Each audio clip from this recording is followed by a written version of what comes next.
A Austrália aprovou na última semana uma lei inédita no mundo que proíbe o uso de redes sociais por adolescentes menores de 16 anos.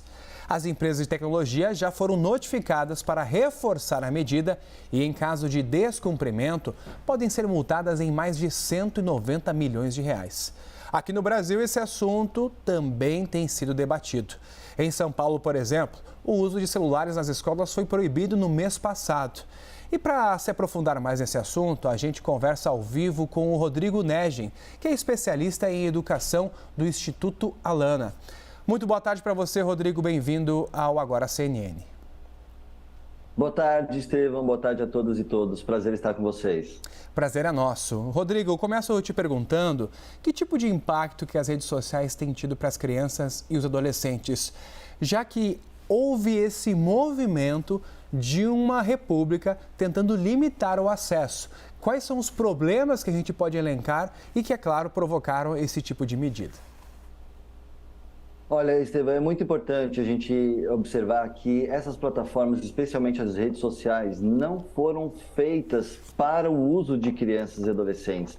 Elas contêm conteúdos, informações que têm enormes prejuízos no seu desenvolvimento e há um desafio muito grande de evitar com que crianças pequenas acessem essas plataformas, especialmente redes sociais que têm impacto na autoimagem, impacto na socialização, mas também na forma como nossas crianças e adolescentes lidam com a informação, por exemplo.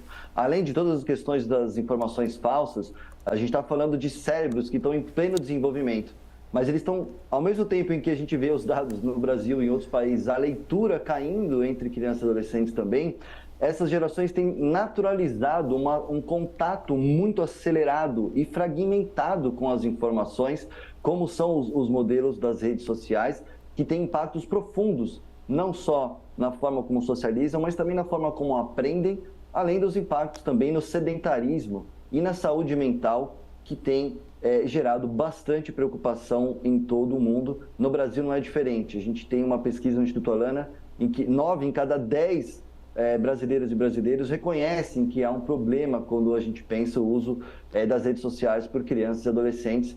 Então é muito salutar, é bem-vinda essa medida do governo australiano e outros países têm avaliado também para que a gente tenha plataformas apropriadas para crianças e adolescentes. Lembrando só, Estevão, que a internet não se reduz e não se limita a redes sociais. Redes sociais têm um formato específico, baseada numa economia da atenção, muito conteúdo de publicidade, então é justo que a gente não tenha crianças e adolescentes ali só apenas a partir dos 16 anos. Faz muito sentido do ponto de vista do desenvolvimento social, cognitivo e também emocional de nossas crianças e adolescentes.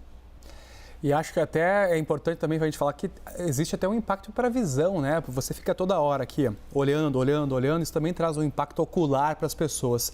Mas, Rodrigo, eu também queria trazer nessa conversa as consequências para a rotina das pessoas.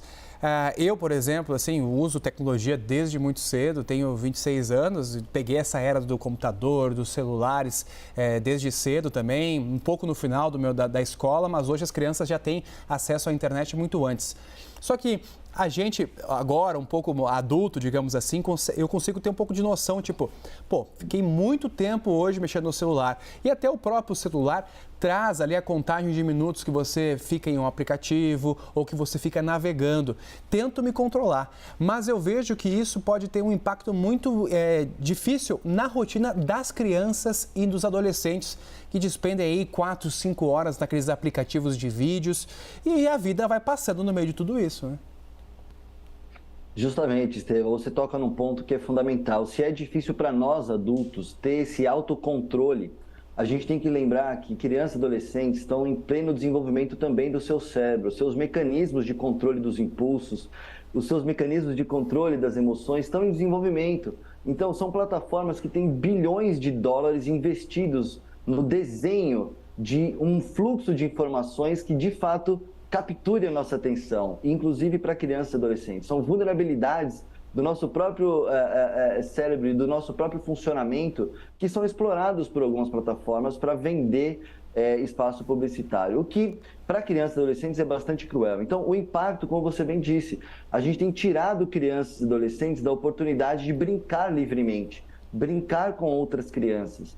A gente já vê no Brasil e em outros países relatórios aqui da Sociedade de Pediatria no Brasil, que tem feito um trabalho muito importante, mostrando os prejuízos nas relações de amizade, dificuldade das crianças de iniciarem uma brincadeira, de iniciarem uma conversa e um certo isolamento social que tem esse amparo do isolamento provocado pelo uso do celular. Então, há também um prejuízo no próprio desempenho acadêmico, Estevão. A gente tem visto, a Unesco publicou relatórios importantes mostrando que a tecnologia pode sim ajudar na educação, mas a gente tem que olhar com muita cautela quais são as plataformas e os serviços que as nossas crianças têm usado. As redes sociais, como a gente tem hoje, as principais que são usadas no Brasil, inclusive por crianças entre 9 e 10 anos. As pesquisas indicam 60% nessa faixa de idade já usa um serviço que, a princípio, é para maiores de 13, mas com menos de 10 já usam. Então, o prejuízo também, além das relações de amizade e das relações de aprendizagem, a gente também tem visto as famílias muito preocupadas, né, com a falta de movimentação do corpo. A gente está esquecendo do corpo das crianças, a importância de brincar com o corpo, movimentar o corpo e, fundamentalmente também, Estevão, um problema que vai para além da internet, que é a ausência do contato com a natureza. Crianças, muitas vezes numa região urbana muito violenta, que tem apenas o celular ou apenas a internet como espaço de lazer, de entretenimento, e a gente precisa, com urgência, repensar isso.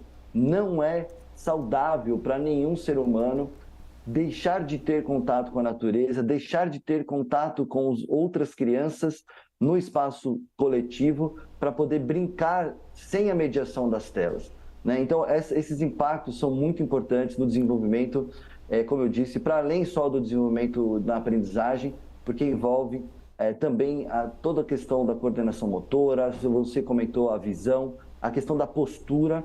E um outro ponto, Estevão, a qualidade do sono. Nessa fase da vida, crianças e adolescentes têm no sono, durante a noite, a liberação de muitos hormônios importantes ao crescimento, ao pleno desenvolvimento. E usando o celular, como a gente tem informações, muito uso durante a noite, às vezes até durante a madrugada, traz também um prejuízo na qualidade do desenvolvimento, não só do próprio sono, né? Então, a gente precisa olhar, a gente sabe sim, a internet pode ser interessante, mas é preciso ter muita cautela quando se trata de crianças e adolescentes, e não pode ser só responsabilidade das famílias nem das escolas, Estevam. As próprias empresas que criam essas plataformas têm o dever de cuidar para que crianças menores não estejam nesses lugares e que esses lugares sejam lugares mais saudáveis para todos nós, inclusive adultos que temos dificuldade de controlar o tempo de uso e a qualidade desse uso para além do tempo. Menos telas, mais vida real. Rodrigo, muito obrigado pela sua participação com a gente aqui no Agora CNN, uma conversa muito importante e que esperamos que tenha resultado na educação das nossas crianças. Agradeço demais. Protegendo as nossas crianças na internet e não da internet, a gente consegue ficar com as boas oportunidades que as tecnologias têm para todas as idades. Obrigado.